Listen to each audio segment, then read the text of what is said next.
దేవుడు వరమిచ్చినా పూజారి కనకరించట్లేదన్న చందంగా తారింది ములుగు జిల్లా వాజేడులోని నాగరం గ్రామ ప్రజల పరిస్థితి. ప్రతి సంవత్సరం ఇండ్లు మునిగి తీవ్ర ఇబ్బందులు పడే ప్రజలు వెళ్లిన ప్రభావంతో వర్షం పడకపోవడం ఆనందం వ్యక్తం చేశారు. కానీ చుట్టుపక్కల ఉన్న వాగులు పొంగిపొరడంతో తిరిగి అదే దుస్థితి నెలకొందని అంటున్నారు. తమకు శాశ్వత పరిష్కారం లేదంటూ ప్రజలు ప్రభుత్వాన్ని అడుగుతున్నారు. నాగరంలో లోతట్టు ప్రాంతంలో ఉన్న ఇల్లు నీట మునగడంతో ప్రజలు ఆందోళన చెందుతున్నారు. ఏండ్లు గడుస్తున్నా ప్రభుత్వాలు మారినా తమ బతుకులు మారడం లేదని తీవ్ర ఆవేదన చెందుతున్నారు. గోదావరి వచ్చి నీట మునిగినప్పుడల్లా అధికారులు వచ్చి హడావిడిగా చేస్తారే తప్ప తమని ఆదుకునేవారు లేరని ఆగ్రహం వ్యక్తం చేస్తున్నారు. నాయకులు వచ్చి తమను గెలిపియండి అనడమే తప్ప తమ సమస్యల వైపు కన్నెత్తి చూడడం లేదని మనోవేదన వ్యక్తం చేస్తున్నారు. 20 సంవత్సరాల నుండి గోదావరి వరదలు వచ్చినప్పుడు ఇబ్బందులు పడుతున్నామని, తమను గుర్తించి కనీసం ప్రభుత్వం నుండి ఇందిరమ్మ ఇళ్లను కూడా ఇవ్వలేదని కన్నీటి పర్యంతమవుతున్నారు. ప్రభుత్వం తక్షణమే శాశ్వత పరిష్కారం చేయాలని గ్రామ ప్రజలు డిమాండ్ చేస్తున్నారు. గోదావరి ఉగ్రరూపం దాల్చి వాజేడు నాగారం గ్రామ పంచాయతీలో లోతట్టు ప్రాంతాలని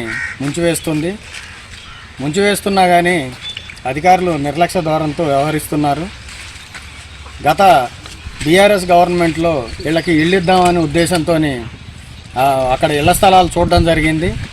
అంతలో గవర్నమెంట్ పోయిన తర్వాత కాంగ్రెస్ గవర్నమెంట్, రేవంత్ రెడ్డి గారి గవర్నమెంట్ వచ్చిన తర్వాత లోతట్టు ప్రాంత ప్రజలను ముందు గుర్తించి ఇల్లులు ఇవ్వాలని మేము డిమాండ్ చేశాం. అయినా వాళ్ళు పట్టించుకోకుండా ఇలాంటి ఇల్లులన్నీ వదిలేసి కాంగ్రెస్ కార్యకర్తలకే ఇల్లులు ఇవ్వడం జరిగింది. ఇది చాలా విడ్డూరం. ప్రతి సంవత్సరం 2-3 సార్లు వీళ్ళని పునరావాస కేంద్రానికి తరలించడం జరుగుతుంది. అయినా కానీ అధికారులు కానీ ఇక్కడున్న పాలకులు కానీ నిమ్మకు నీరెత్తినట్టుగా నిర్లక్ష్యం వహిస్తూ నిర్లక్ష్య ధోరణి వ్యవహరిస్తున్నారు. 3 రోజుల నుంచి వర్షాలు బాగా కురిశాయి పైన.